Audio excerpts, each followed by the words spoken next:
Hey listeners, it's Jez. I'm your guest this week, but before we start, I need to explain something. So this week, for the podcast, we are doing The Enemy of the World, which is an existing episode of Doctor Who, which for the second Doctor is very exciting. All of the episodes exist. But we got so used to doing recreated episodes that we really didn't know how to cope without them. So we decided to do a recreated podcast.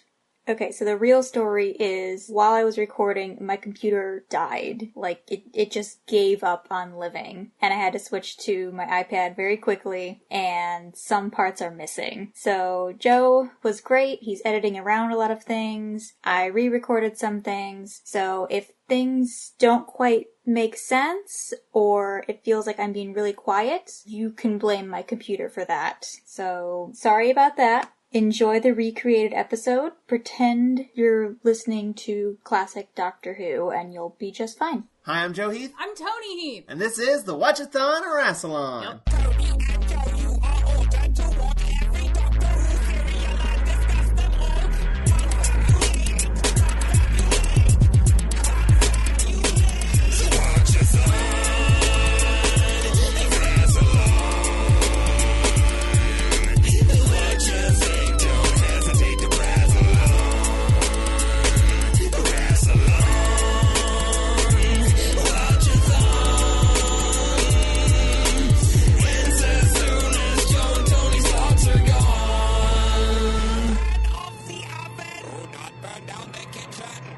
Today we're going to be talking about the fourth serial of the fifth season of Doctor Who, The Enemy of the World, which consists of 6 serials that aired from December 23rd, 1967 to January 27th, 1968. All of them exist, and I'm so proud of you for having all of those Joe facts ready to go. I know, right? You know why they all exist, right? They were found like 2 years ago, right? 3 years ago. 3 years ago in a... Time's an illusion.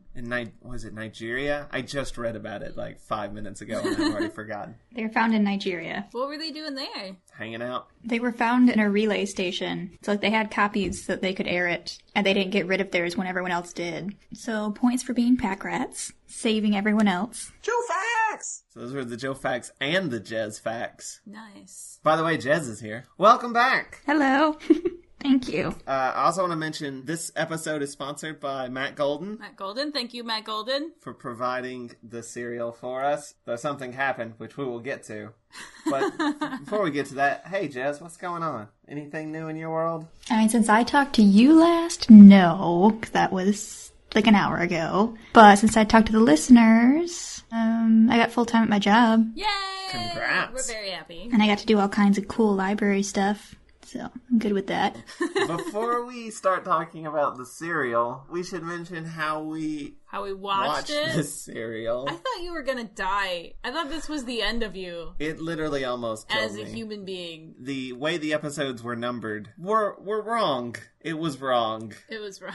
Episode 1 was episode 1. Was episode 1, and we watched it, and it all made sense, and it was cool. And then episode 2 started in a way that didn't make any sense. You're like, wait, what's happening in this scene? But it seems like they did a giant leap forward. Yeah, but as it went on, we were just like, oh, that all makes sense, I guess. And just kept watching it. But it turns out we watched episode 4. Which was labeled as episode 2. And we didn't notice it. We watched all of episode 4. We went on to watch episode 3. And episode 3 starts. And it's like, episode 5. Or something like that, It was labeled something else. It was episode 5 or 6. And we were like, whoa, hang on, wait a second. So we were like, wait, did we watch the...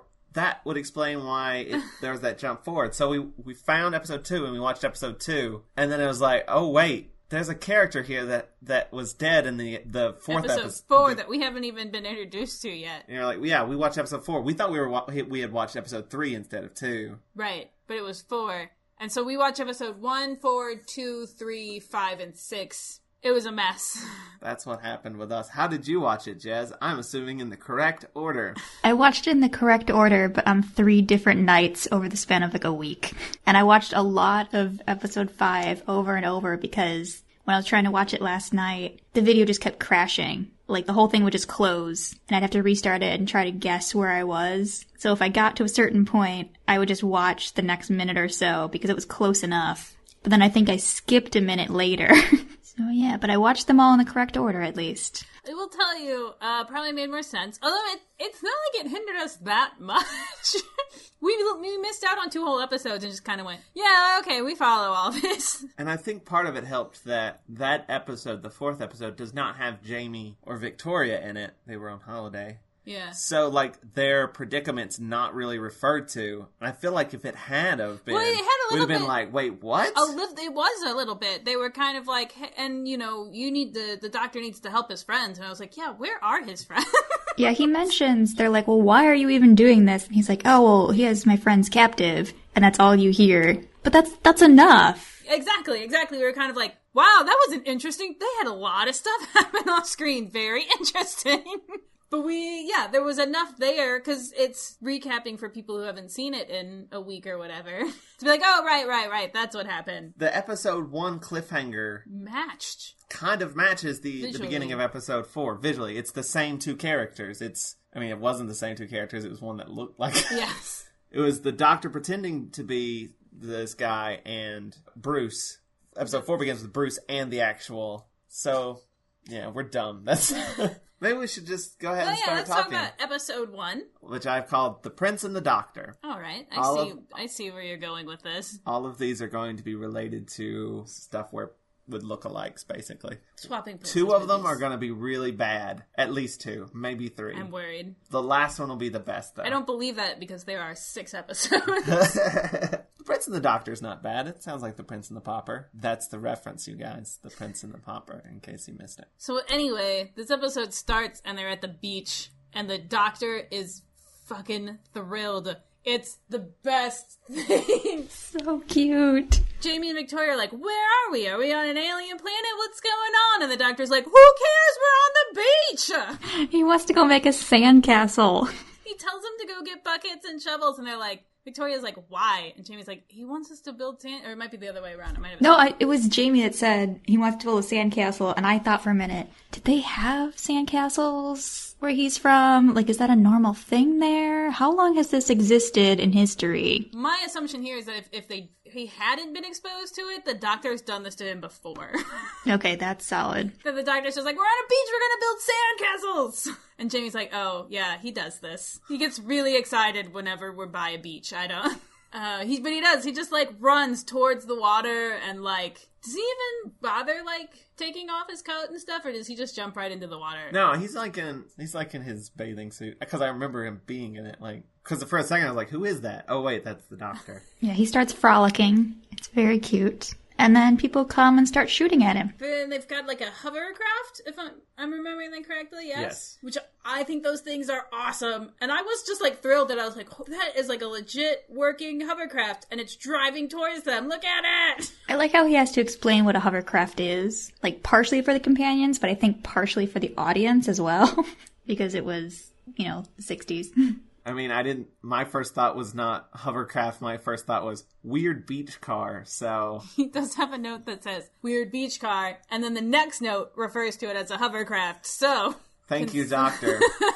Well, to be fair, like that little bit of info successfully departed. The first time you see it, it's not moving, I think, so... I mean, it's definitely a hovercraft, though. Yeah. It's not moving, but it's still shaped like the thing that it is. Well, that's why they wrote it in the script. They're like, well, the props department can't make a working hovercraft yet, so you're just going to pretend... But we need to let the audience know that this is a working hovercraft so they don't know what we did. Hovercrafts. I love hovercrafts. My science teacher had like a little tiny one that worked with like a leaf blower. We would play air hockey with people. It was great. Hovercrafts are great. Oh yeah, so the hovercraft is going towards them and shooting at them. Yeah. After they call in to Astrid and say, we found him. I'm like, found who? There's a point where you're just like, oh, they know him? They know the Doctor? You just accept it. Like, that's not unheard of that someone would just be like, oh, it's the Doctor. Right. Shoot, now. I mean, that's what happens in New Who all the time. But I thought it was funny when they call her up. I guess, like, I don't know what her position was. I forget. But, like, they call her and tell her, they like, say, we're here. And she's like, hold on a second. And she, like, puts the phone down for a second and presses a button, and this giant map behind her changes to where they are. And I was like, why did you stop the conversation for that? That map doesn't contribute anything to this story.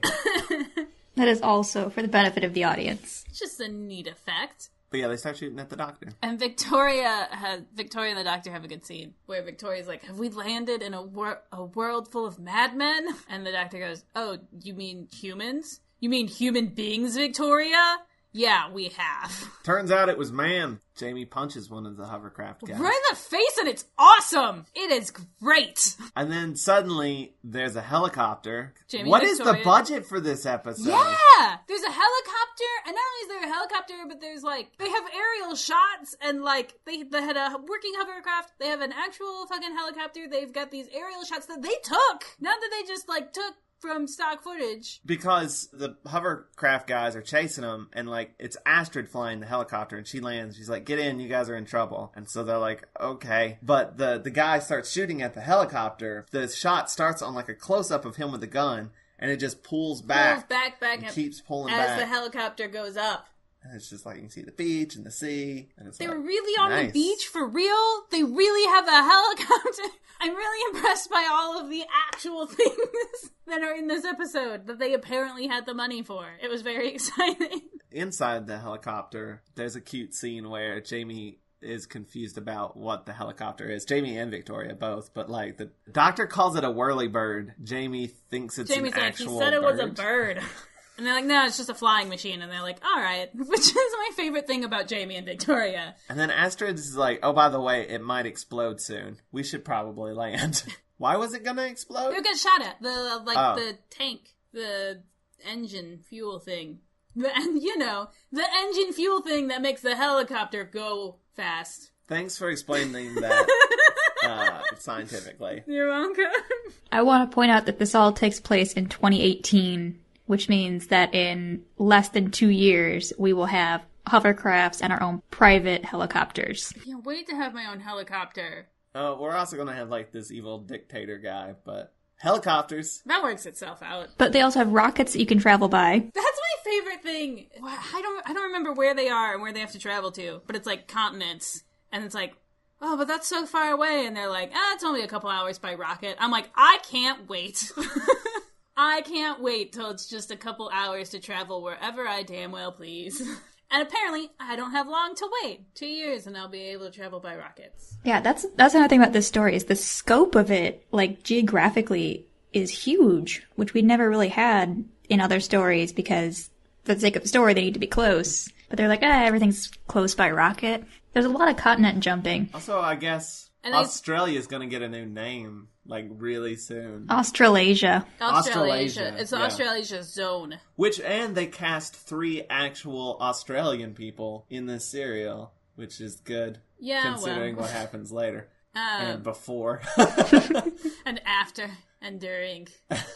I just read that on the Wikipedia that they cast. They cast actual Australians. Yeah. Sorry, there was cannon fire just happened. I don't know if you guys heard that. That happens. We live right next to an old Civil War battlefield, and occasionally they shoot off cannons. The ghosts? The ghosts. The ghosts just fire the cannons. No, I mean they're living human beings who fire the cannons. We think. No, it's ghosts. Oh. No, we saw real people do it once. Yeah, it's actually pretty cool. So if you hear that, that's what it is. It's just cannon fire happening outside of our apartment. So if you hear anything here, it's because I'm in a public library. So I lost my place again. The helicopter lands. Astrid has been shot in the shoulder. I wanted to talk about the global scale of this story and how it's one of the other things that's totally dead on of how writing about the future, and we're living in it, so we can talk about how well they did, of how sort of global we expect our stories to be, and how global our lives are probably compared to the lives of the people who are writing this. Right. I feel like that's it's a good observation and thought about the future. It's travel will be faster.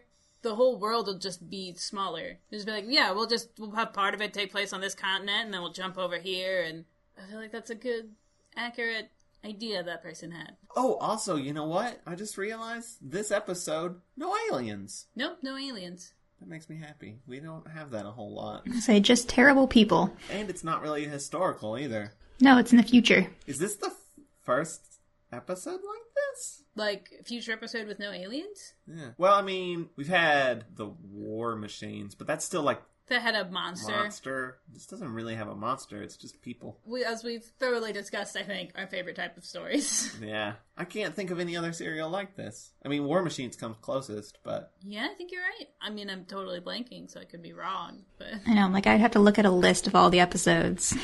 I'm willing to just be like, yeah, totally. You're right. Let's go with it. It's definitely unique to the second Doctor, at least. So far, anyway. But yeah, anyway, the helicopter lands. Astrid's been shot in the shoulder. So the doctors Astrid. By the way, I really like Astrid. I love Astrid so much. I was silently hoping that she was going to be a companion. She is pretty great. I say it wasn't so silent because you literally told me that. Oh, well. I was very vocally wanting her to be a companion. Astrid's pretty awesome. I like her a lot. I like her first real scene with the doctor where he's taking care of her and she's like, oh, so you're a doctor of medicine? He's like, no. She goes, philosophy then. She's like, no. And she just keeps guessing. He goes, eventually you're going to run out of kinds of doctors. Then she I don't remember exactly what she says, but she says something to butter him up. And then immediately is like, and now can you risk your life for me? The reaction shot of him, when he's gets the compliment is like, I know. Thank you for noticing. I am great. And then, the reaction shot when she's like, yeah, so I need you to risk your life. It's like, what? Why does this always happen to me? Why don't people just tell me I'm great and not expect me to risk my life for them? Okay, fine. That's when she says, hey, you look an awful lot like this dictator of the world. The whole world. The whole wide world. Salamander. He's not dictator of the whole wide world. He's trying. Yet. He's the enemy of the world. He's got big old chunks of it, and he's trying to get more. His name is Salamander. That's a great evil dictator name. Salamander. Then the hovercraft guys get there, and a fight breaks out. And then there's this one guy who has a great mustache. Who you called Mustache Guy? Astrid's fighting him, and then he winds up getting shot. And I was very confused about whether she shot him or somebody else shot him. I think she shot him. I don't think she did. Did she have a gun? Yes, and she used it to shoot Mustache Guy. I don't think she shot Mustache Guy. I don't know why you're so confused. The serial existed. I know, but it looked like it came from outside. I think it was somebody else accidentally shot him, thinking it was Astrid or something. I don't think she shot him. Okay. I think it was someone else. I'm not entirely sure how much difference it makes. True, but I think someone else accidentally shot him. Alright, if you say so. I could be wrong. So he's shot. So he's dead. Definitely 100% shot and dead. And then they all run away, and the bad guys, or the hovercraft guys, take the helicopter. At which point Astrid's like, oh no.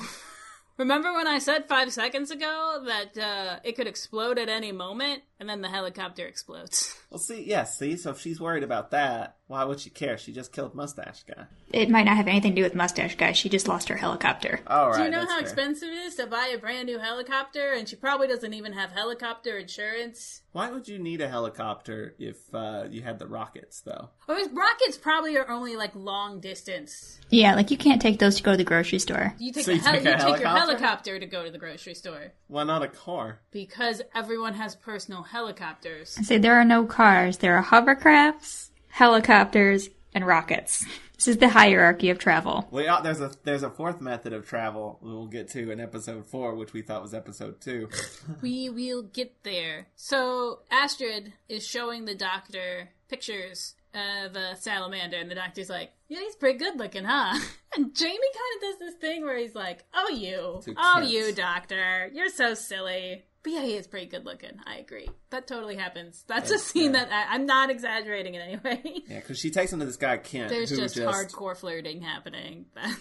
Kent's whole thing here is, I'm going to deliver all the exposition to you. Oh yeah, it's Kent who shows him the pictures. Yeah. You're correct. Which there's this thing I'm going to take you to Kent, but if I take you to Kent, you might die. But Kent's alright. Mm-hmm. Did you see the serial? I mean, at this point, he's okay. At this point, he's just like, yeah, you can help us, maybe. He's not like, well, no, I guess he does. He does get you have to help us. But he's also Never mind. She She was right. She knew what she was talking about. Salamander's doing stuff that's saving the world, but he's saving the world for his own ends. He's saving He's saving the world so that he can be like, anyway, yeah, I'm pretty great. You love me. Put me in charge of things. And everyone goes, okay, you're the best. Yeah, everyone really likes him, and everyone else and these other people are like, but is he that great? Yeah, I don't know. He seems kind of off. And the doctor is like, well, he could be really great, or he could be really terrible. And I don't really know why you're involved in this. You might have some ulterior motives too. I'm not going to do anything till I get answers. He's like, I don't even see why I should interfere anyway. I should probably just get back on my ship and go. That seems like the smart thing to do. But they're like, no, we want you to But impersonate. it's Doctor Who, so he doesn't. We want you to impersonate him and infiltrate his shit. That's what we want you to do. And he's like, I'll have to think about it, maybe. He's like, I don't even know if I can do the voice, because here's the thing, guys. Yeah, I suppose we should talk about this. We should talk about the thing. Salamander is from... Where's he from? He's from Mexico. Is he? Yeah, they said so. I'm pretty sure. He's playing a Mexican. I thought it was Spain. He's definitely wearing dark makeup. And so I thought it was like Spanish or Moroccan or something like that. That's what I thought, but I can't remember them ever saying it. I mean, I know they do. He came from Merida in the Yucatan in Mexico. In Mexico, okay. I was right. He's Mexican. I just want to make sure we got it right. So, Patrick Troughton's playing a Mexican with dark makeup and accent, which is Definitely happening in the episode. a bit problematic. Yeah. If you put that aside, if you don't think about it, it is interesting to see Patrick Troughton playing a villain. Like, you forget that he's the doctor. It's the same person. You totally forget. This is the second time that has happened with a doctor, not necessarily this doctor. Right, because Hartnell was in... What was the... It was a St. Bartholomew. A Massacre of St. Bartholomew. Zeus Eve. I think Troughton differentiates his characters a little bit better than Hartnell did. It's really easy to be like, those are two completely different people. Like you said, you just sort of forget, and you're like, oh yeah, that's the doctor pretending to be him. I forgot. Yeah. And even like the doctor pretending to be him is played differently than... him just being him. Yeah. This episode would be so great if it wasn't so awkward. Like, you literally watch them, like, there's a scene where it's like, he finally does, I mean, I'm jumping ahead, but we're talking about this thing, so, where he's like, okay, I'll agree, I'll do it. And so you, like, watch them, like, put makeup on his face, and you're like, oh boy, we're watching it happen and everything, okay? The other thing about him is that Salamander wears different clothing than everybody else in the world. He does! It's not quite racist, but he definitely differentiates himself. He's got, like, a frilly collar and everything, whereas everyone else is wearing, like, futuristic stuff. I could see an eccentric billionaire feeling out of place. Classy villain is what I read it as more than, yeah. When I was reading about this episode last night, because Doctor Who was, super popular at this time, they had different magazine articles every week for each episode, and one of the articles was all about the fashion of the future, and it, like, looked at all of the, like, the different characters and analyzed their fashion choices for the episode. There's an awful lot of black. If you had to imagine, like, future fashion, what is your concept of it? Just Hawaiian shirts for everybody. When I think, like, future fashion, I think it'll just be, like an online game. When you have an online game and people can dress up as, like, whatever the fuck they want, and, like, people are elves, and everyone will basically look like their Gaia avatars in the future, I think. So I think it'll be a little bit closer to Mitomo, where some people are wearing just, like, t-shirts and shorts, and some people are wearing, like, a container of fries. Like, that's what I want to see when I see, like, someone, like, walking through, like, a future city. It's just, like, I don't know, some people are in, flip-flops and a t-shirt. Some people are in, like, Victorian dresses, because there aren't any rules anymore. It's just, like, what do you want to wear? And, like, we can probably manufacture it on the spot, and people will be like, great! I've always wanted to look like an elf. Let's make that happen. That's how I want to see future fashion. I think it's going to be somewhere between, like, athleisure and what they wore in Xenon. It's like really metallic athleisure. Everything's shiny. I like the way everybody looks in, like, Bill and Ted's Bogus Journey. Like, when they do the future stuff, I like all of their costumes. They're very bright colors. I was going to say, how do they look? You'll have to describe them to me. They're shiny, bright, and almost plasticky looking. It's like 80s of the future. It's like, that seems to be what it is. Every time you get, like, 60s future fashion, it looks like the 60s heightened. But so, more, like, intense. And then Bill and Ted came out in the late 80s, early 90s, so it looks like that time period super heightened. If we were imagining the future, it'd be this decade super heightened. So, like... What does that look like? Just a full-body croc. There's at least one doctor who would be like, yes, please. Can't wait for the future of Crocs. Croc fashion. But the doctor says I'll have to think about impersonating him. And they're like, well, you got 2 minutes to perfect your impression. Because I called him and he's on his way. Well, it's not him. It's this other guy, Bruce. Who, for the longest time, I did not know his name, so I just called him Grumpy. There's Grumpy Guy, and there's another guy later on whose name I called Sleazy. Oh, that's perfect. I don't know that guy's name, and I just kept looking at him like he's either a worm or somebody's thumb. Like he's something in between. He's totally a thumbworm! That's such an apt description. He's the worst, you guys. I don't like him. He is a sleazy thumbworm. Bruce comes in, and the doctor pops out as Salamander. And he's like, hello, Bruce. And that is the end of episode 1. And then we jump to episode 4, which starts with Bruce and Salamander. And then it just cuts to back to the doctor, and we're like, oh, I guess they did a giant time jump and didn't do that scene. But no, we'll just go to episode 2. It's okay. But we're going to actually go to episode 2 so as to not confuse everyone. Like, as evidenced by the fact that we're doing a podcast where we're watching all of Classic Who in order, Joe has kind of a continuity problem. He was trying to watch all of Doctor Who in order all of Classic Who before he watched New Who. And so, like, the fact that we watched this one serial out of order, I think... It broke me, you guys. I don't think I can go on. I think it killed him a little. It made me so mad. You're still mad now. I can feel it. We're gonna fix it by talking about them in order. In order. So... Episode 2, It Takes Two, which... Oh, that's mine. So I like it. It's there was a Mary-Kate and Ashley Olsen film called It Takes Two. We're going to explain them all, too. Parts. Yeah. And also, this is the second Doctor, so it takes... And it's the second episode. Oh, there's so many twos! Wow! Yeah. Works on so many levels. Anyway. And there's 2 of him. The doctor somehow manages to fool Bruce. He just sort of is like, alright, if you say... This doesn't make any sense, but if you say so, I guess. And he's like, why do you look, like, paler?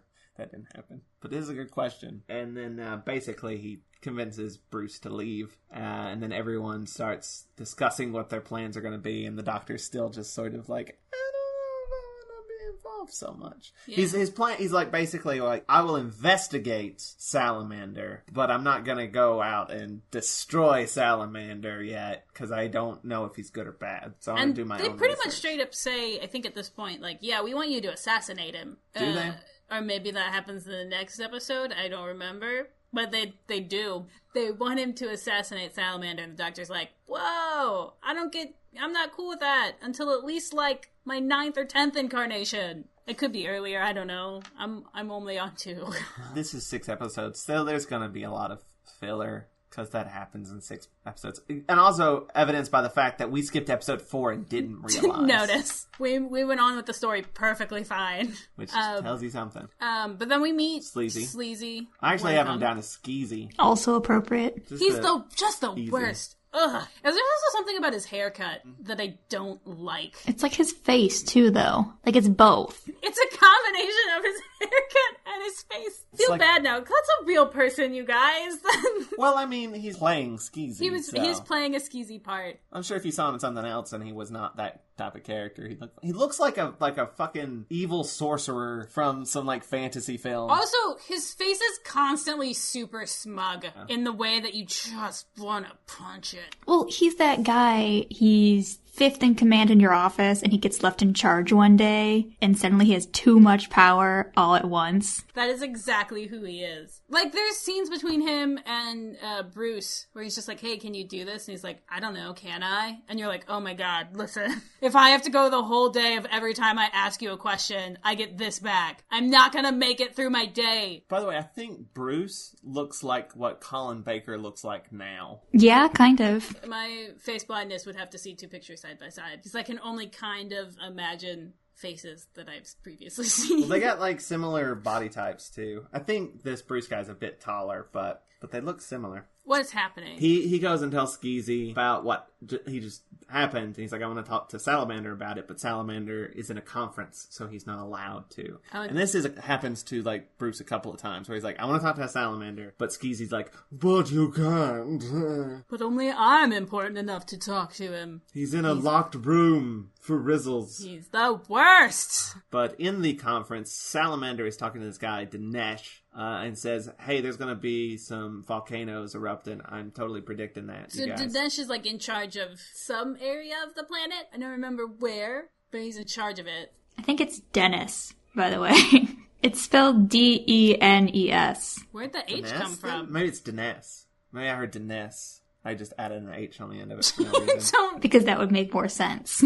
That's like a real name. That's why I assumed it was Dinesh, but I guess it's Dinesh. Because other people pronounce it in the serial as Dennis, like Dennis, and I think they're just reading it wrong, and like no one has any consistency here. Nothing drives me more crazy than when no one told the actors, like, by the way, this is how you pronounce this name, and everyone pronounces it differently, because it's like, I'll just use them both. But there's always some asshole who's like, well, actually, and it's like, well, actually, they said it like 8 different ways in the actual canon, so maybe leave me alone. I think they're just like, we're going to take normal names and make them weird, because like last serial we had Clint with an E. But, just add a vowel on the end of there. Dinesh is like, alright, so there's going to be volcanoes in my area. Let me check on that before I do anything. Let me consult with my scientists and my specialists. And, there's also this guy there named Federin, who I've nicknamed Leather Daddy. Well, he's dressed in, like, head-to-toe leather. Federin sounds like a medicine. The doctor wants to have a talk with him, but he's going to go do something else. And, like, Federin's like, uh-oh, I'm worried. What's going on? The doctor wants to have a talk with him? Not the doctor. Sorry, Salamander. Technically, yes, but, you know. No, it's Salamander. It's Salamander. I mean, I know, but I mean, it's the same actor is what I'm saying. Okay. I got confused. The character Salamander, which is an important distinction to make. Yes. Salamander, the evil dictator, wants to talk to Federin, and Federin is worried about it. Meanwhile, Jamie and Victoria They're going to infiltrate. They're going to gather as much information as they can on Salamander, and they have the best plan. This is Astrid's plan. They talk about it in this park that has a rear projector background. It ripples like on a curtain, and you're like, that is not real. There's like a later scene where like Jamie's walking up to them in the background, but like it's like being projected onto like a curtain. Just film of him at another location. I don't know why they just didn't film it at that location. Because they already blew all their money on the helicopter. And the beach. And the hovercraft. All that money is gone. Now all they have is a projector and a bedsheet. Yeah, they had a 6-episode serial, and they spent all of their money in episode 1. Right up front there. And then Astrid's calling in to Kent to let him know that the plan's going down all right. And then she proceeds to be like, by the way, Jamie and Victoria are like, and the doctor are all like super weird. And the doctor's like right there. And he says so. Like, I am still here. Can totally hear you. And she's like, oh, sorry. And the doctor's like, that's fair. And then she starts talking about her plan. And something in her plan is there's a disused jetty. And the doctor's like, disused Yeti? We just did that one. We can't do it again. They do. They're gonna. It's gonna be the next serial, Toni. Really? Yes. The Yeti come back. I love when that happens. I love when the doctor has a gas mask and he's like, hey, this is from the one episode. There's a gas mask and he has to go, are you my mommy? And like, he's the only one who gets that reference. Right. He's not making that for anyone's benefit but ours. It's also a very like one joke to mishear things like that and make fun of it. Because he's the Sandman always. So, back to Leather Daddy. He's talking to this character, I think it's name. Varia? I thought it was Varia. Varia? I don't remember. Maybe I'm just Varia. trying to be contrary. Anyway. Oh yeah, we had like the hardest time every time they said her name. It was like, was that an F or a V every time? Yeah, they pronounced it so badly. It's Faria, I think. Because at one point they say it, I'm like, wait, is her name Maria? Like, again, I'd like to reiterate, This was pronounced multiple ways. This is not just us being like, I don't remember. No, every actor pronounced it completely differently. So, like, Leather Daddy, I should just call him Federin. That's his name. Federin is talking to her. I don't know, you think she's like a servant or whatever, and he drinks this drink. She's like, I'm technically supposed to drink that first, but thanks for doing my job for me. And he's like, wait, what? She's like, yeah, I'm a food taster. Oh, yeah. Also, she's beautiful and I love her. We met her in episode 4. And we were very confused by her existence. We were like, oh, okay. I love her. And then something very unfortunate happens to her in episode 4. So it like happened immediately for us. So we actually got to see some more of her before what happened in episode 4. Yeah, she's great. She's beautiful and wonderful, and she hates her job so much. She's found ways to have fun with that. Yeah, there's something about her that's just very defiant and lovely. Mm-hmm. I loved her when we saw her in episode 4 without any of her setup. I mean, she says, like, in episode 4, she introduces herself to, like, I don't think she's come in contact with, like, Astrid before, so she's just like, by the way, this is who I am. And we're like, all right, okay. I love you. Please stay forever. If we had her and Astrid as, like, awesome. a Team TARDIS, that'd have been great. That would have been really good. We don't. It doesn't happen. What happens instead? Salamander comes back. Salamander's like telling Federin that he's basically trying to like blackmail him. He's blackmailing. He just hands him a folder and is like, so anyway, here's what you're gonna do for me. And then like when I depose this guy, Dinesh. When I depose him, you're gonna take over. And he's like, whoa, what? And he's like, yeah, check that folder out. You're gonna do whatever I say. That's totally what goes down. He starts... Which they never actually say what's in the folder, I don't think. They don't, but later the guy's like, but it's all lies. He's like, yeah, but you can't prove that. He's embezzled money. But, I mean, it was really Salamander, but he's made it look like... He's framed him for it. He's framed Federin for it. Isn't that what he did to Kent? Yeah, that's his... He did it again. He did it again. He's got one shtick, he's gonna stick with it. Well, actually, I don't think he ever really uses it on... Well, maybe he does use it on Federin. But, Well, we'll get to it. We'll get to it. Federin's like, I don't know if I want to do this. And then he's like, shows him how well protected he is and calls a guard out, which Jamie jumps onto this, like, they're on, like, this, like, I don't know,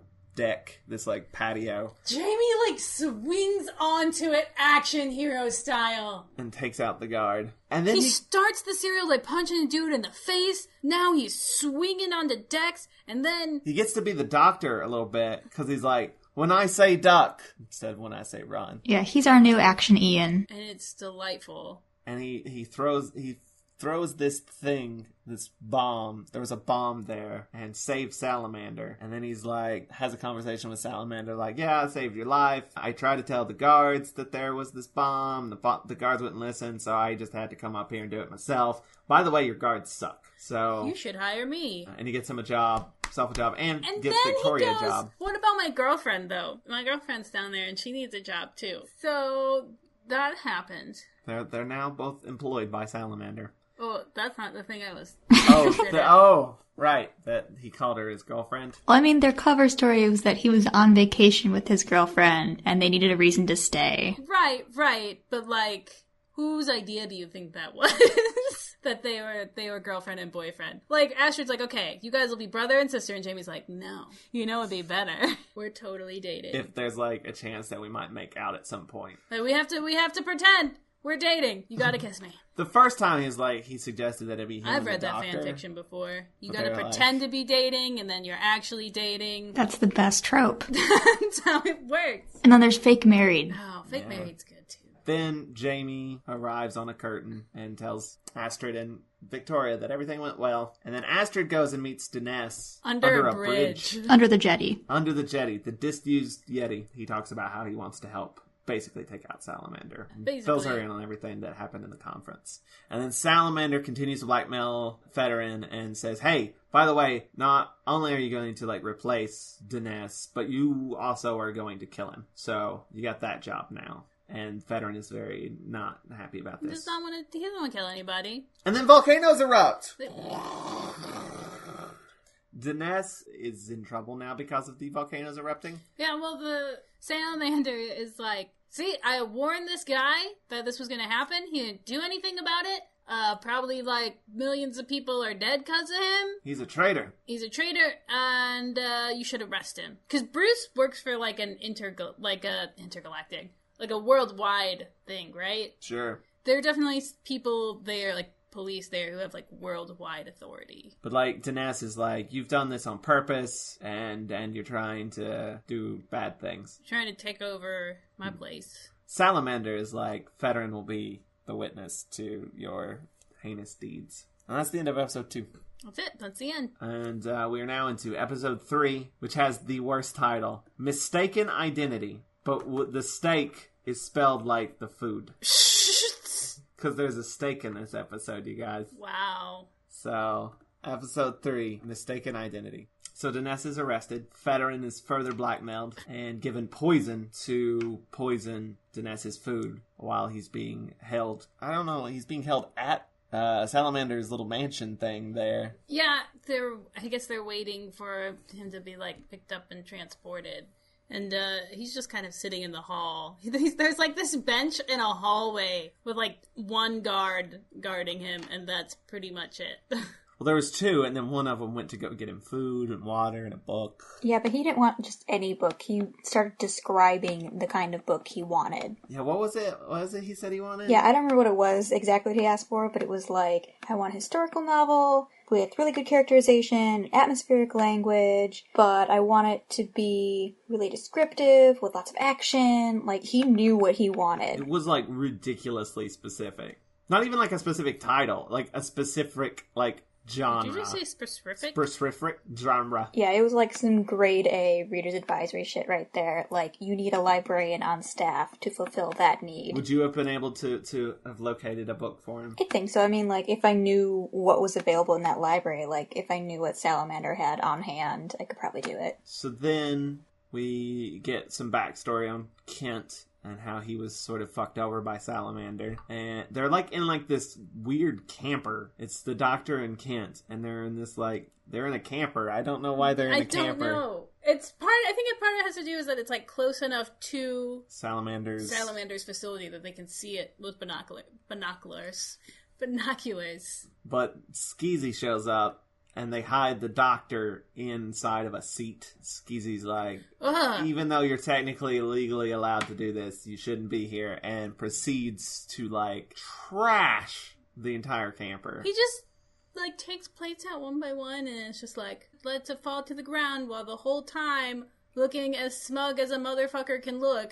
Just the worst. Breaks, I mean, like, they spend a lot of time on him just, like, emptying out every single cabinet and smashing every single thing. And he's like, well, you should leave now because you have no reason to even stay here.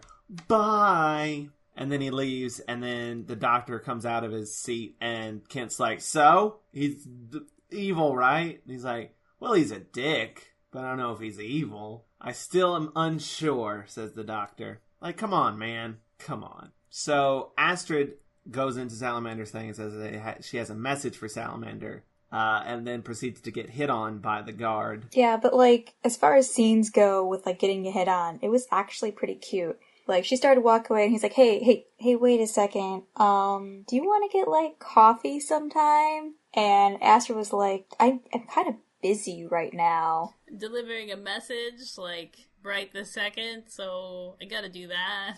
Also, you kind of work for some bad guys, but something, I don't remember exactly what happens, but, like, she almost gets caught, but Dinesh causes a distraction, and then she bolts. She gets away. They're starting to question her credentials. Like, she has to actually, like, give the message to them, and they read it, and I don't remember why after that they still doubt her. Or maybe they were wanting to read her message, but she didn't actually have a real message. Did she? Yeah. Okay. I think it was like, we'll have to talk to, like, so-and-so before you can go through. She just sort of slips out while they stop paying attention to her for a half second. And then she goes to and finds Jamie and tells him to cause a distraction, a diversion, at, like, 11 o'clock on the dot. This is where the plan starts to fall apart, by the way, because she's asking for a very specific time, but no one there knows what time it is because no one is wearing a watch. Like, Jamie doesn't wear a watch, Victoria doesn't wear a watch, like, no one involved actually knows what time it is. Well, why would they need a watch? They Time's frequently, not real. Yeah, they time travel. So. But how else do you know when to go to bed if you're a time traveler and you don't have a watch? You go to bed when you're tired. I would never get up. Then you can't travel in time. How do you know when you get up if you're a time traveler? I just kind of assumed that the TARDIS took care of that. Like, the TARDIS is on a 24-hour schedule. Time around everything else does what it wants, but the TARDIS will keep things on. Like, it'll be bright during the day, and it'll be dark at night. Kind of like those places way up north that have 23 hours of light, or 23 hours of darkness. Like, you have to regulate that yourself, and I think the TARDIS does that for them. Ooh, the TARDIS gets dark at night. So then Jamie proceeds to sow some seeds in... Oh, that sounds terrible. But he's like talking to the food taster, however you pronounce her name, basically pushing her to sort of defecting from being the food taster. I don't know how much pushing he really has to do. She's pretty openly like, let me tell you about how awful this place is, and how much I hate it, and how much I hate Salamander, and, like, I hope one day he just dies. But they make some food for Dinesh, and the chef is really hilarious. Just putting that out there. I like the chef a lot. He's happy about his terrible life. He's just like, oh well, I guess this is my lot in life. Do what you can. He's just talking about, like, the food, and he's like, it's awful. I know it's awful. What are you gonna do? There's a time where, like, Jamie's sitting in there, and he's like, there's too many people in this room. Jamie's like, oh, I'll leave then, I guess. And he's like, no, I'll go. I'm just the chef, or whatever. I don't matter. And just leaves. Victoria goes to deliver the food, but bumps into Federin, and he's like, looking it over, and he's like, oh, you don't have any salt. Because he took the salt. It's the very first doctor, like, we're out of mercury. And then she's like, oh shit, I'll go grab some salt. And she leaves. Then leaves the cart there, and he pulls out his little poison vial that Salamander. Victoria's not great at her job. And then she brings him it's a steak, by the way. That's very important. Because this title is Mistaken Identity. Oh my god. And she brings Dinesh his steak, but all he has is like a fork and a spoon. Well, he has a knife. It's just that when they bring it out, the guard takes away the knife. Like, no, you can't give him a weapon. He's like, well, what am I supposed to do? All I have is a fork and a spoon. How am I supposed to cut this steak? And Victoria's like, well, maybe you could use the spoon. And he's like, no, that's not going to work. So one of the guards cuts up his steak for him, and this seems to delight him. He's like, it's been a while since I've had someone cut up my food for me. He doesn't seem very worried. He seems kind of tiredly amused by everything that's happening to him. At the same time as that being funny, you're like, oh shit, no, the steak's been poisoned. I think there's even like a dramatic sting of music. And like a zoom into the steak. But then it like immediately cuts to like Federin talking to Salamander and being like, I couldn't do it. I didn't poison it. Which, like, he's really trusting at this point, because he's like, I couldn't do it. And Salamander's like, it's okay. We all have bad days. We all make mistakes. Don't worry about it. Like, he's seen him do much worse, and he's just like, oh, okay. Yeah, you're right. I am okay. Federin's kind of stupid. It's like, there'll be second chances. Meanwhile, he, like, takes the poison from him, like, that's fine. We'll figure out some other way.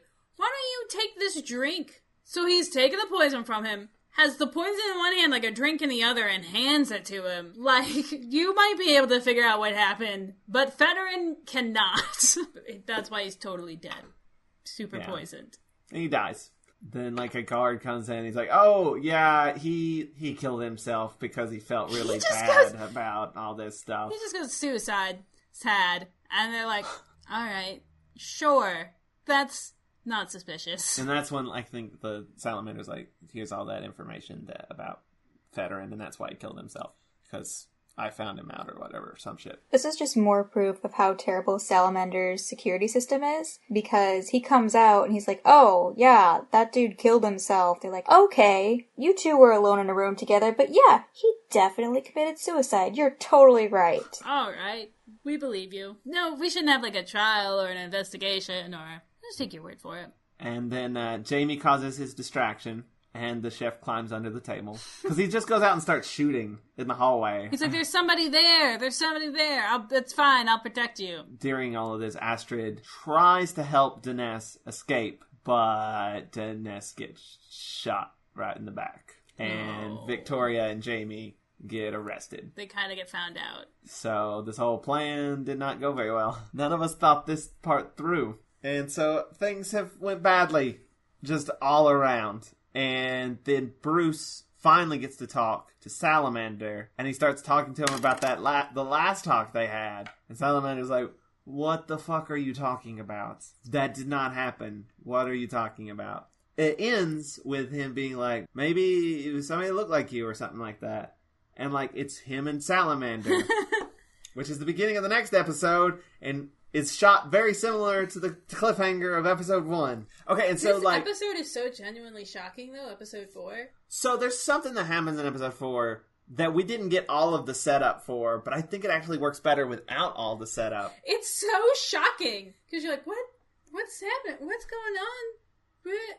Oh my gosh. Because there's a lot of talk about... I mean, even with the setup, I think it's still really shocking. Still pretty shocking. But there's more setup of, like, maybe he's Salamander... been around to help, like, for a lot of natural disasters. That's how he's come into a lot of his power. Is there something fishy about that? And everyone's like, no, you can't fake, natural disasters. But yeah, there's a lot of setup of, like, theories of maybe he's causing these. So it's set up a little more, but like it kind of came out of the blue to us. I still think it's still pretty. Had we watched it in order, the way that it was intended. Well, we can ask Jez. How shocking! It was still a really good twist. I loved it. Yeah, it's good. To me, I'm just gonna say it because like we're talking about it. I think it's weird when we try to dance around it because like, oh, we're not there yet. Well, we're almost there. Well, I'm just gonna say it. Salamander goes and he's like, I have to go into like my records room. That's the locked door Joe talked about earlier, where it's like when it's locked, no one can go in.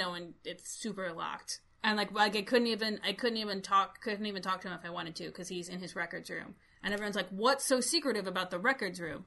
And in the records room, there is this like giant elevator that shoots down, which looks really cool, by the way. It's a little cylinder. It's like what you imagine Superman would come to Earth in. And it's scary the way it goes. Like, it goes too fast.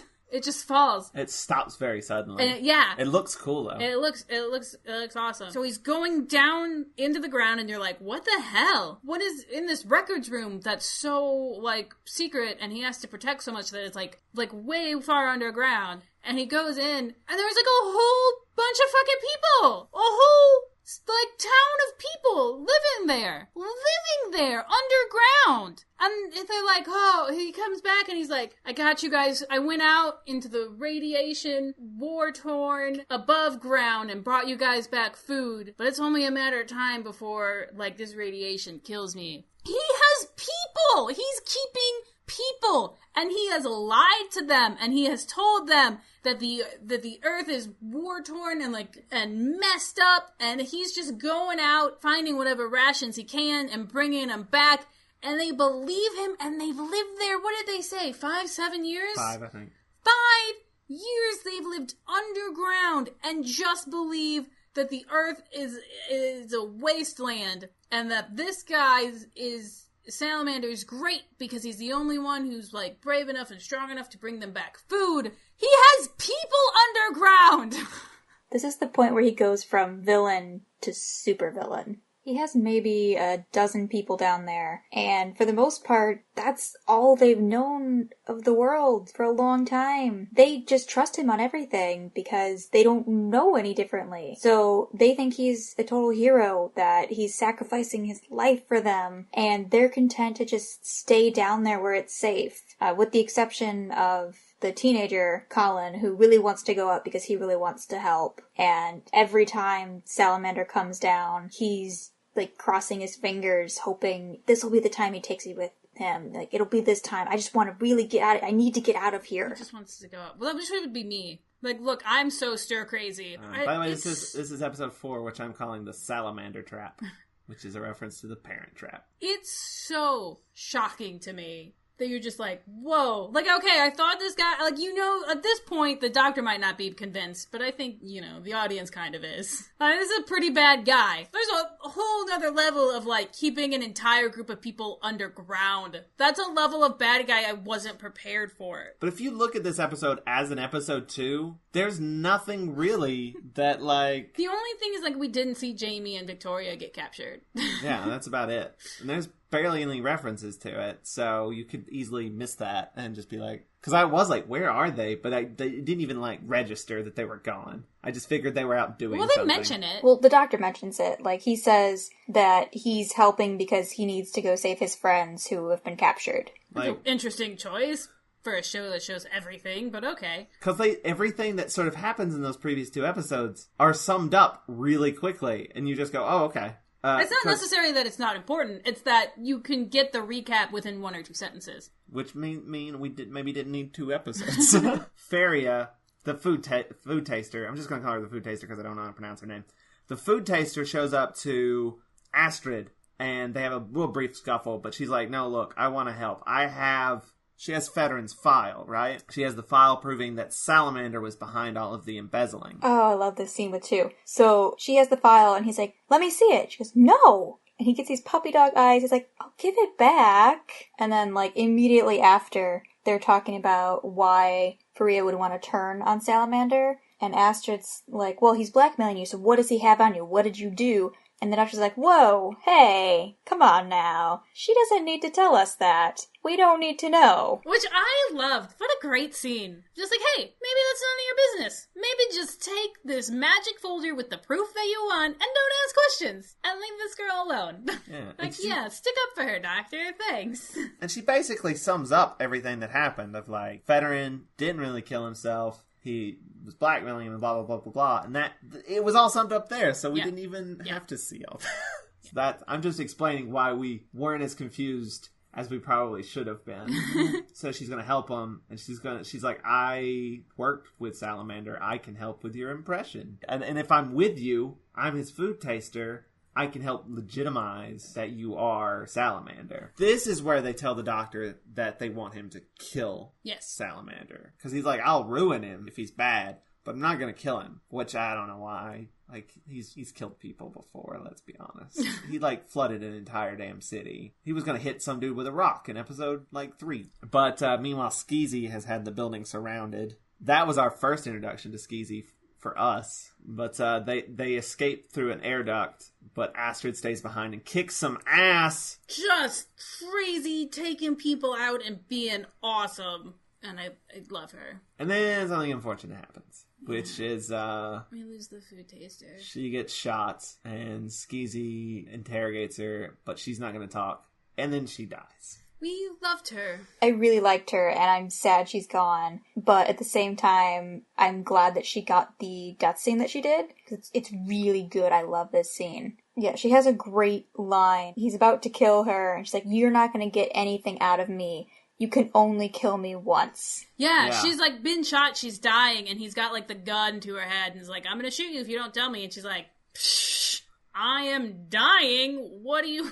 You're not going to get anything from me. And it is pretty cool. So I'll say out of the 3 people of color we've had recently, she's the least problematic. She's actively badass, actually. Yeah. It's just unfortunate that she, like those preceding her, dies. Yeah. It's a continuing theme. She was awesome, though. I am with you. Astrid and her as companions would have been awesome. But anyway, Skeezy takes her files and gives them to Salamander. So, boo. So that was all pretty useless. At this point, Toni was like, because this was our first introduction to Skeezy, she's like, I get a real Kylo Ren vibe from him. I stand by that. And I was like, he's Salamander's Jamie. So there's parallels there. What if they had gotten Jamie to be Skeezy? Like, weird. Like they were some sort of alternate dark versions of themselves. We've already had Jamie being evil, though. So, and this is, and it's at this point that we get revealed that Salamander gets into the elevator pod and goes underground, and everyone loves him, and again, except for Colin. Yeah, Colin is the boy who wants to explore and is like, I just want to go outside. I've lived my whole life underground, and it's starting to drive me crazy. I just want to breathe real air, which would probably be me. I'm so antsy. I can't be in the same space for any longer. It's such a dramatic, just whoa, we're in a different story now. It's just so evil. It's just so mind-blowingly bad that you're just like, and I think, dang.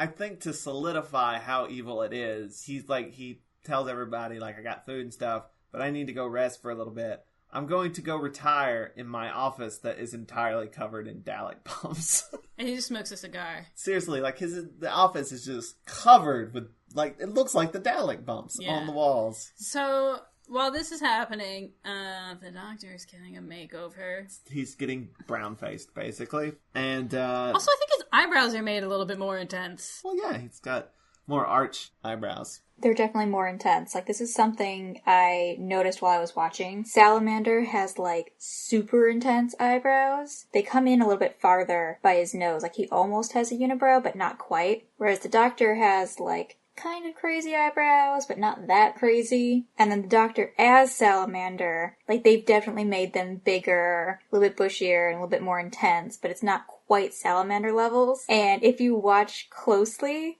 you can actually tell the difference between the Doctor as Salamander, and Salamander, especially in the scene where they're together. Viewers can catch on to that. If you haven't watched this episode already, you can do that. It's a good trick. Jamie and Victoria did not catch on to that, but we did. The intensity of the eyebrows. But anyway, some scary boots show up, and that's the end of episode 4. Scary boots. Scary boots. Okay, we're now into episode 5. Which is another bad title. I've got it as The Man in the Salamander Mask, which is a reference to The Man in the Iron Mask. It has the whole thing where, like, there's a guy in a prison, and he's in an iron mask, but he looks like the king guy. That's the whole thing. It's also The Musketeers. Episode 5. Those scary boots are Bruce. I got, my note says, scary boots are grumpy boots. And then they sort of have a chat. Everybody's caught up, and then they find out that the taste tester is dead. Food taste tester. The food tester. Food taste test. Is there like a guard with him or something? Because Astrid takes the gun from the guard. Yeah. Just, like, rips it right out of his hands and is like, what are you going to do about it? Bruce... I'm amazing and you can't stop me. Bruce barely reacts, but it's beautiful. Yeah. He kind of, like, looks over his glasses, like, This is kind of an interesting turn of events. Let's see what you have to say, I guess. It's just, like, two people being too badass to, like... And then Bruce proceeds to be like, you don't really have a chance here, like, You're surrounded by, like, my guards. So you can shoot me and I'll be dead, and, like, I don't think that's what you want to do. But if you do, you'll pretty much get arrested immediately, so maybe don't do that. And so the Doctor's all like, I don't care for this standoff, and I don't care for violence. Give me that gun. And then he gives the gun to Bruce. And then Bruce says... Which turns out to be a great move. Yeah, and Bruce says, you must be a complete fool or very clever. Which is said about the Doctor all the time. You're either really smart or really stupid. Yes. Yes, he is. He is both simultaneously.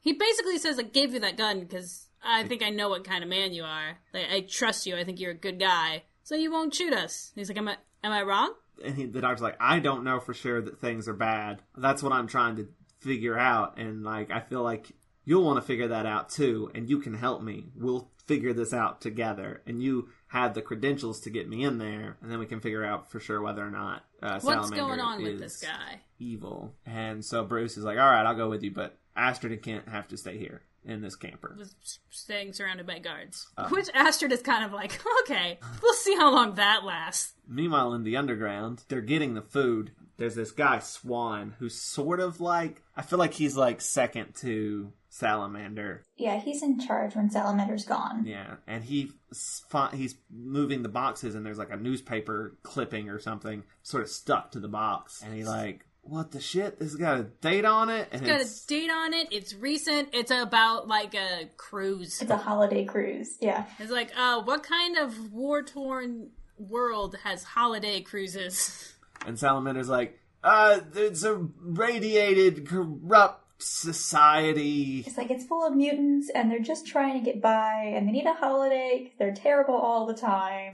Because they're terrible mutants who are just gross. And they're just trying to forget about that by getting on a boat, eating lots of food, drinking lots of booze. Oh, and by the way, have we mentioned that all these people underground are causing the natural disasters? No, that's why he has them underground. The lie he tells them is kind of like, the war's still going on, and so, like, we're strategically helping, but from the safety of the underground.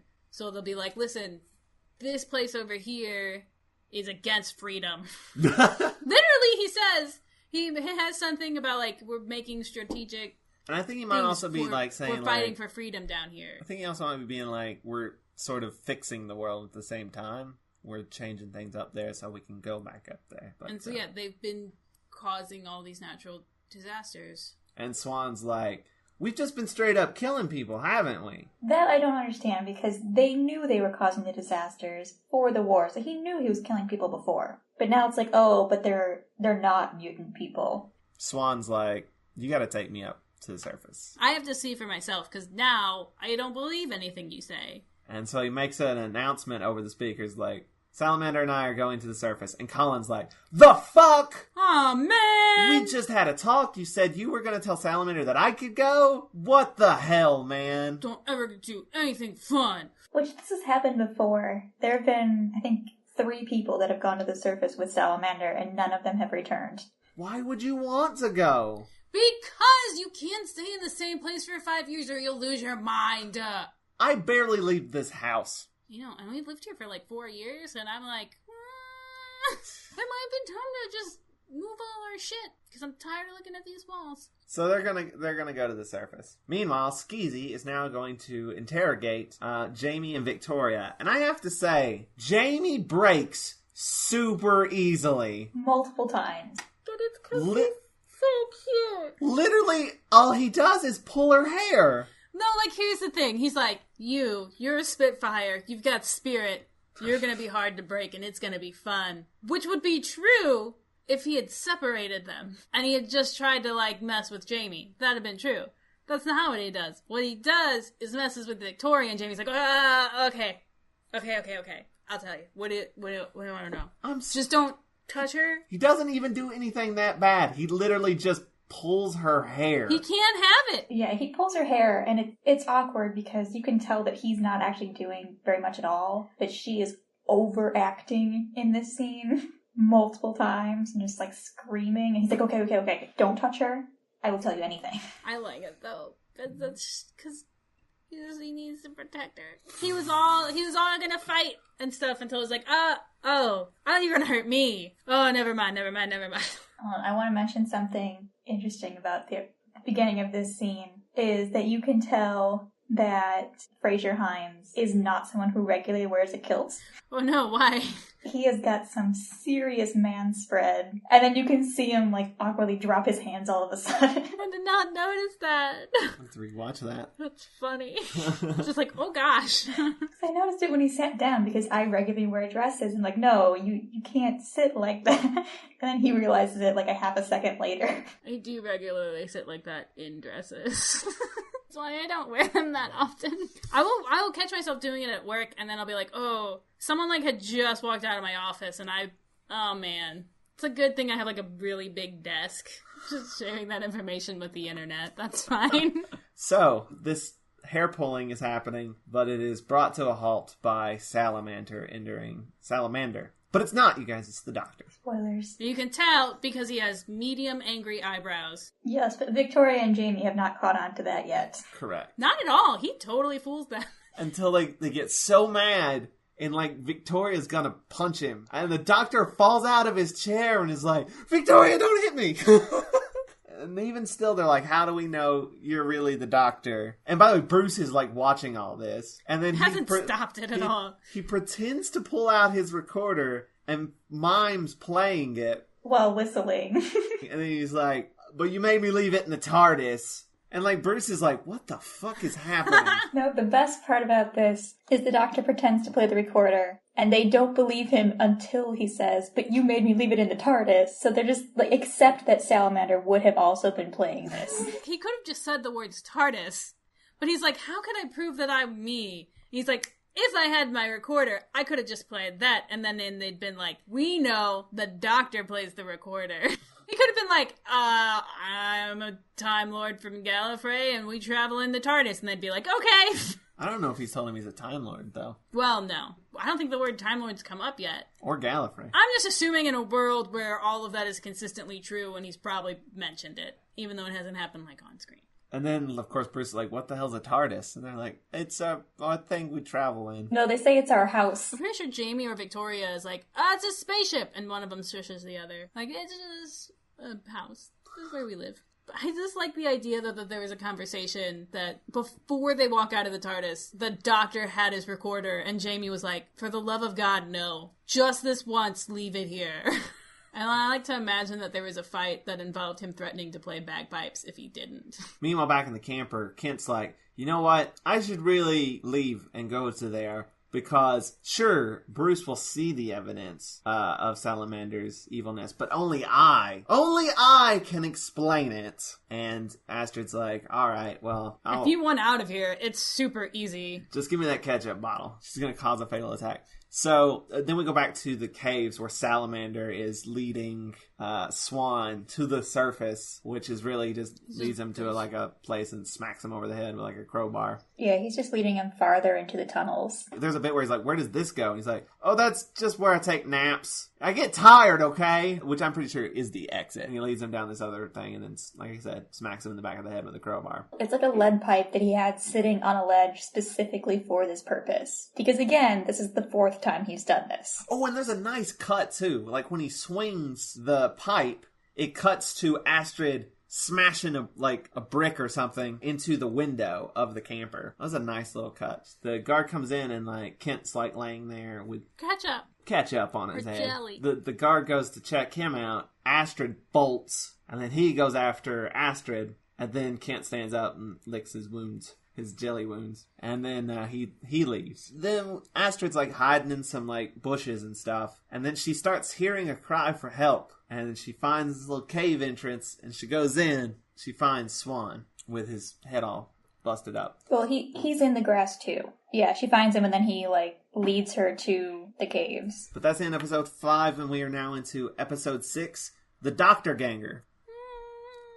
Like Doppelganger. The Doctor Ganger. You don't have to explain them all. We get them. That's not the problem. You know there's 6 episodes of this serial, and there's a whole lot of talk of the Doctor impersonating Salamander, but it really only happens once or twice. I think they could have had so much more fun with it. Just them going in and out of doors. I don't know. Some kind of farce. Yes. That'd be cool. There was supposed to be more split screen shots of the two of them together. But they blew their entire budget in the first episode. No, surprisingly, no. What happened was the way they were filming it, something screwed up, so they got the one shot, and they're like, well, we can't do it anymore. That one shot? It's real good. The way they did it was they filmed it, and they put a matte box over one side. Then they filmed it with the same film again, and then the opposite, so the two went together. Then something went wrong with it, and they couldn't do it anymore. He was talking to the director of the previous serial way later about it. He's like, oh man, you can do that later, in editing. We have the technology for that now. You can just film them and then put them together in post. Did you not know that? And the guy was like, no. I heard about this one way to do it from this other guy, and that's why I did it that way. I was like, that's fantastic. That's so upsetting. So anyway, the Doctor Ganger. So Astrid goes into the cave. Then Skeezy comes back into the interrogation room with the Doctor. By the way, they're all talking and celebrating how'd you get here? And what's the plan? And just blatantly talking about not being who he says he is and everything they plan to do. And then Skeezy's there and they're like, oh, shit. How long has he been there for? And then Skeezy's like, can you sign these papers, these documents for me? By the way, your records room door is still locked, and it's supposed to be not locked when you leave. Maybe it's jammed. He's like, do you have the key? And the Doctor's like, you know what? I think I left it in there. Skeezy's like, well, I'll use the spare key. And he's like, yes, you do that. I was expecting this scene to go so much worse. Yeah, I'll use the emergency key. And the Doctor would be like, yeah, great idea. And Brandon would be like, there is no emergency key. I expected the same thing. I feel like he was just he knew something was up, but he wasn't he's not about to take anybody out on his own. I mean, not yet. Because he's skeezy. And also, it might might be Salamander, and he's not going to fuck that up. I felt like it was like his way to trick to see if it really was Salamander or not. But then he just leaves. He leaves all the papers there with him. Papers that, like, clue the Doctor into some sketchy shit that Salamander's doing. Because he's like, we're getting all this food. There's, like, only, how many guards are there here? And, like, Bruce is like, there's 12 guards. And he's like, why are you getting food for, like, 30? And he's like, I don't know. We're hungry. We don't know. So meanwhile, Astrid has gotten water for Swan. And Swan's like, oh shit, I was a prisoner, huh? You should go save everyone else. And then he dies. Yeah, he makes her promise to save everyone else. There's a very dramatic thing where it zooms in on her face. She goes, I promise. She's great. I want her to come back. I know this show came out in 68, but... But we love her and we want her to come back. But it's set in 2018. We'll catch up soon. Ooh. Yeah, just have her be on the show. The Doctor basically tells Jamie and Victoria to head on out, and Bruce is like, once you get somewhere, call a number, say the code word, redhead, and then Jamie's like, out. Is that your wife? And he's like, it's just the code word. And Jamie's like, okay. Not bad. That was a weird scene. It was really weird. So Astrid makes her way to Salamander's Dalek bump office. Everyone is scared of her because they're like, oh shit, she's got, the plague. She's one or of the whatever. mutants and she's got radiation poisoning. And then she comes out and they attack her like mob attacking the monster style. Luckily, Colin's like, yo, stop. She needs our help. And then she's like, Salamander killed Swan, you guys. They're like, how can we trust you? And blah, blah, blah, blah. And like, we needed to get rid of the radiation on you. And they put her in the thing that gets rid of the radiation on Salamander. And it like says she's got like really high radiation. They press some buttons and then she doesn't. And she's like, are you guys stupid? Look, I'm going to put like this whatever. There's a ruler that was just sitting on the desk and the meter goes up and then it goes down. Put anything in there. There's a beam. And if you break the beam, the thing goes up and then it goes down. She figured that out so fast. Also, like, these are fucking scientists who cause natural disasters. And they did not know this? They didn't even think, hey, maybe this is a little sketchy. No, why would they? They've been there for 5 years. They've been lied to. Why would they even think to question it? I would, cause Salamander's kind of sketchy. He's not, though.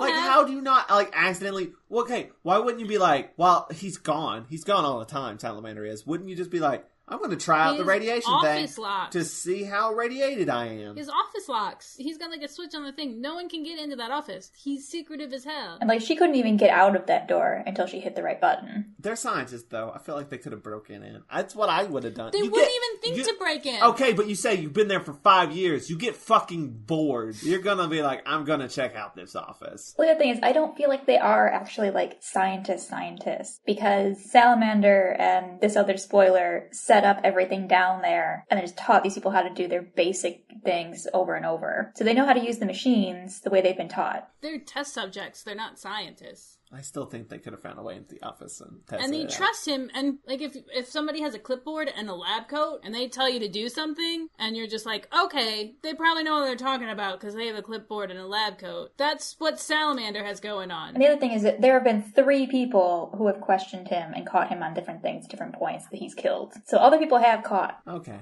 So then what happens? Basically, they're like, guys, come look at this. And then the entire research facility crowds into that tiny office and starts looking around. Astrid says that Colin and Mary's like Colin's lady friend. She's like, you guys have to confront Salamander. I don't know why she's like specifically that you guys have to do it. Because like you guys are sort of in control now because Swan's dead. They're like, yeah, you guys seem to be, you guys seem like you're in charge now. But you're kind of like, do they?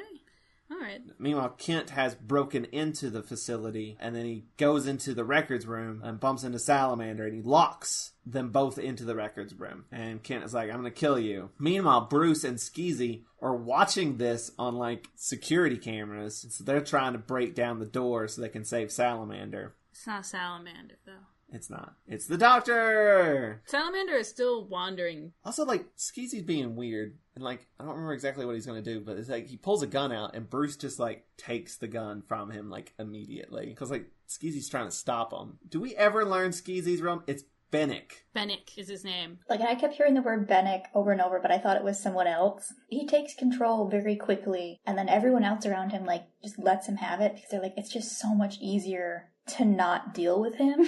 No one really wants to talk to Bennick, so we just let him think he's in charge. And, like, I have a coworker like this, where you pick your battles. They're like, really, they have no power, but we're just gonna let them do these things and check in with them anyway because it's so much easier. Those people are the worst. I have no patience or tolerance for them, because I'll fight them. I never learned how to pick my own battles well enough. I do that thing where I just get quiet. Like if somebody tells you like to do something and you just sort of look at them and then walk away.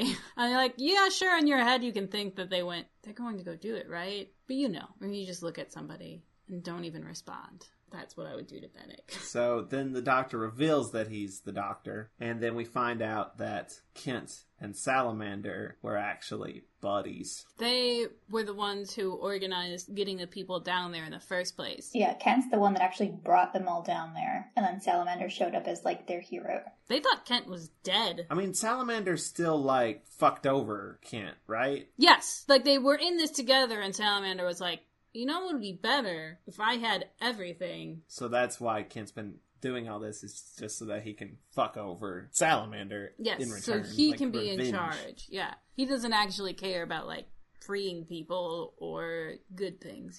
He wants to have the power Salamander has instead. He's gonna go down the elevator and gonna blow up the place where all the people are. Then Skeezy grabs the gun back. He grabs the guard's gun this time, I think. And then he's immediately caught. It was pretty pointless. I love how, like, casually Bruce takes the gun from him the first time. He's like, no, we're not doing this right now. Nothing rattles him at all. Like, Bruce is so great, because, like, he starts off, he's basically a bad guy. By the end of it, he's like, he's a lovable guy. He just wants to know the truth, like everybody else. When Kent goes down into the underground, Salamander is coming back from, having smacked Swan over the head, and they bump into each other. Salamander gets Kent's gun, and then Salamander shoots Kent twice. But as Kent's dying, he pulls the explodey switch, and then things go explodey. And it's terrible, because they're all, like, watching this happen on screens, and somebody goes, oh shit! Astrid's like, there's people down there. I promised I would get them out, and now it's all exploding. But they're okay, because they go to check the cameras, and it's like, shit's, like, fucked up a little bit, but everyone's okay. So Astrid and Bruce are gonna go and get them out. Then something scary happens. We see Salamander wandering towards the TARDIS. Jamie and Victoria are there, because they've gotten out, like, way long ago. Salamander wanders into the TARDIS, and Jamie and Victoria sort of follow in afterwards, and they're like, Well, they help him in. They're like, oh, you look hurt. Let's get you in. And you're like, oh god. Jamie's like, all right, get us out of here, Doctor. And Salamander's like, you do it, Jamie. Yeah, well, he doesn't speak at any point. Right, because he can't do the voice. He doesn't know what the Doctor sounds like, I don't think. No, he knows that there's the Doctor who looks like him, but he has no idea what he sounds like, so he doesn't speak. But Jamie's kind of like, you want us to do it? Yes, but you never let us touch your toys. She's like, you always told us never to touch the controls, ever. Because maybe you guys can fly it better than he can, and he can't have that. That's the truth. And then the Doctor shows up, and he's like, because he's not me. And you're like, whew. And then they fight. And then there's a really good split screen. A really good split screen. The Doctor's getting into Salamander's face, or maybe it's the other way around. I don't remember, because it's the same face. It's Salamander getting in the Doctor's face, I think. Yeah, because he, like, throws him against the console, and it's, like, kind of on top of him. But then, while they're fighting, the Doctor makes the TARDIS go. Everybody's falling around, and, like, the TARDIS is taking off, and the doors open up, and Salamander falls out of the doors into the time vortex. Just screaming. And that's how it ends. And that's it. That's the end. That's how it ends.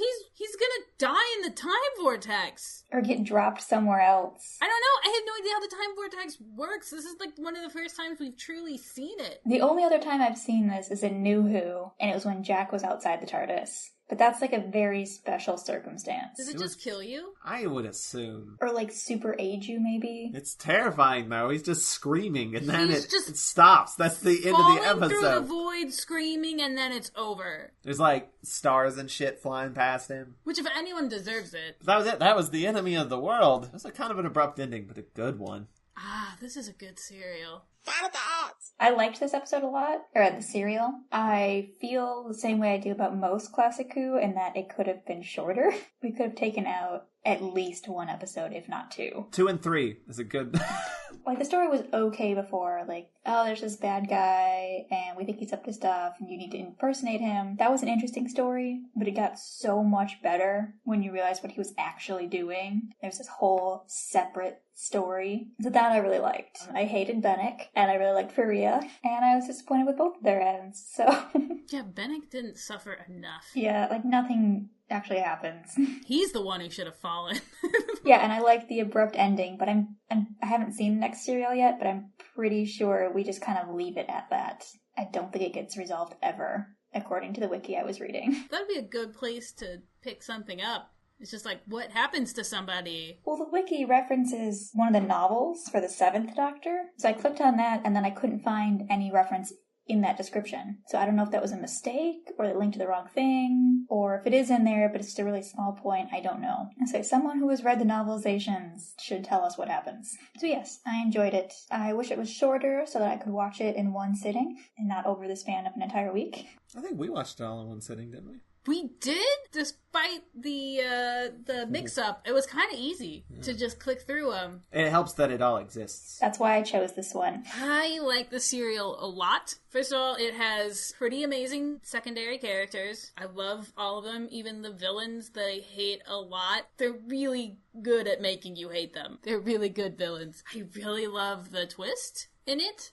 Which one? Right. Well, you know, the one where there are people underground who don't know anything about the world anymore. That to me was, like, so effective. I think it really sold what otherwise could have been kind of an average serial. Of like, that's the one with the people underground. That's that episode. I know that one. It's got some unfortunate stuff in it, obviously, and I'm looking forward to the day when we don't have to mention that, like, every episode. This is kind of the season of racism. Which is a shame because there's so much that I really like about two. There's so much that I like about his doctor and how sort of goofy and terrifying he is at the same time. And I like, you know, his interactions with Jamie, and I like Jamie's interactions with Victoria, and it's a good team TARDIS. It sucks that it also is very much intertwined with this, like, well, that's just how it was when these were made. People were kind of the worst. What are you gonna do? Yeah, it was great.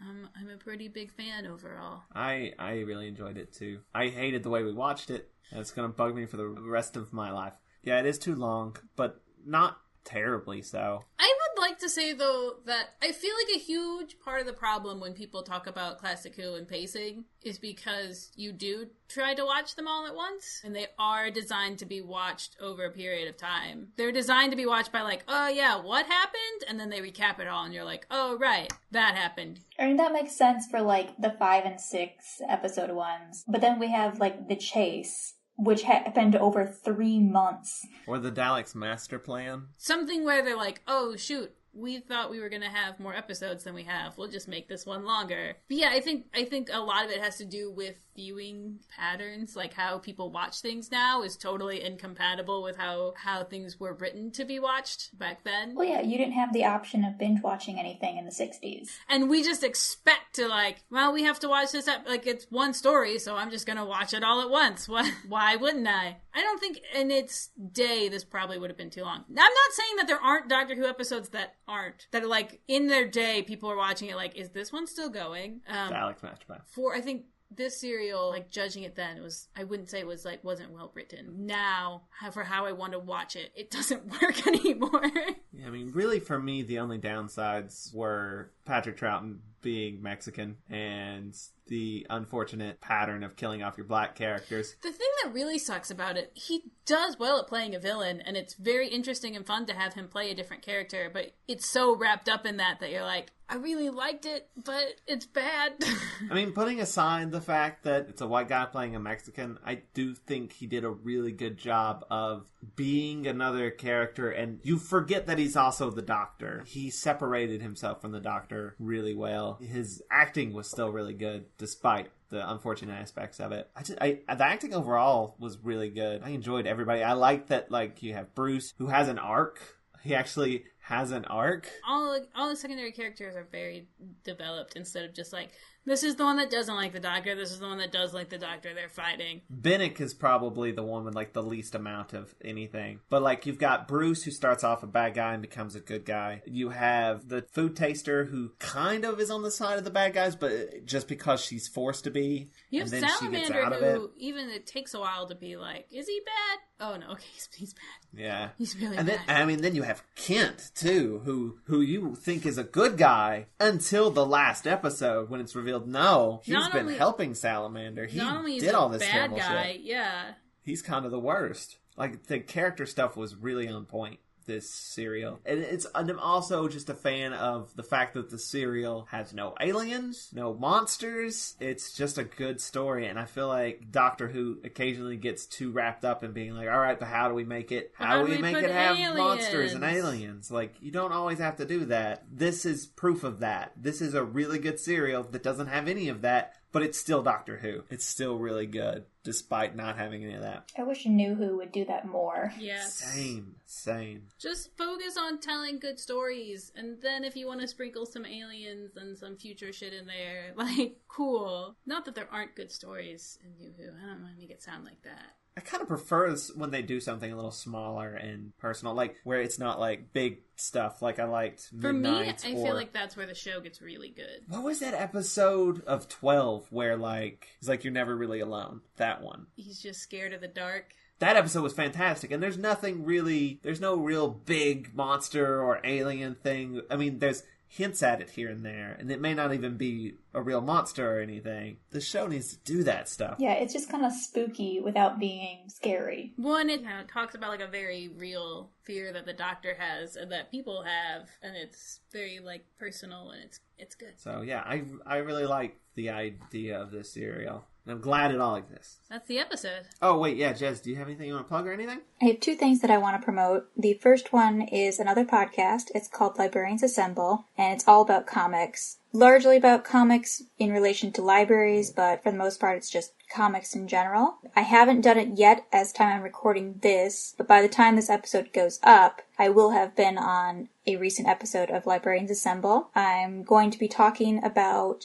a recent book challenge that I had to deal with at work. Most listeners know this, but I'm a librarian. I recently had a patron come in and tell us that one of our graphic novels was satanic and should be pulled off the shelves, and that started a really long process of me dealing with that. And Banned Book Week is coming up, so I will be talking about that on Librarians Assemble. You should definitely check that out, especially if you like comics. The other thing is my website, howtogrowthefuckup.com. If you're a fan of that already, you know it's been really quiet lately. I haven't gotten much done, but I'm trying to get back into things. I'm trying to put up some posts. And I did put up a new guide, which is 44 things you probably didn't know about therapy. So if you are someone that is trying to grow up, or you're someone that's thinking about therapy, or you just don't really understand that yet, you can go check out my website, howtogrowthefuckup.com. If you guys like the episode, check out more on watchyourassalon.com, and be sure to rate and comment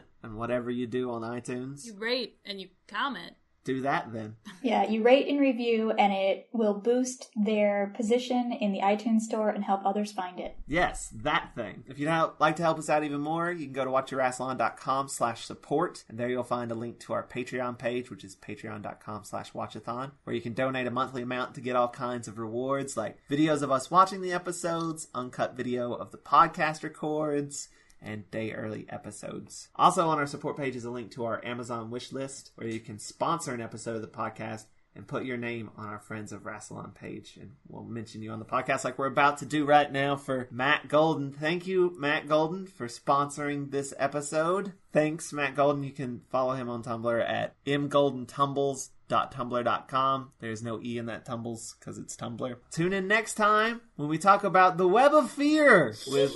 I put Web of Feet. Yes, Web of Feet. The Web of Fear with special guest Christopher Cherry. Christopher LeBron Cherry. That is not his name. That's another episode. Thanks, guys. Thanks for listening. And I love you. Keep calm and wrestle on. Bye. Bye. Disuse Yeti? None of them. Jetty.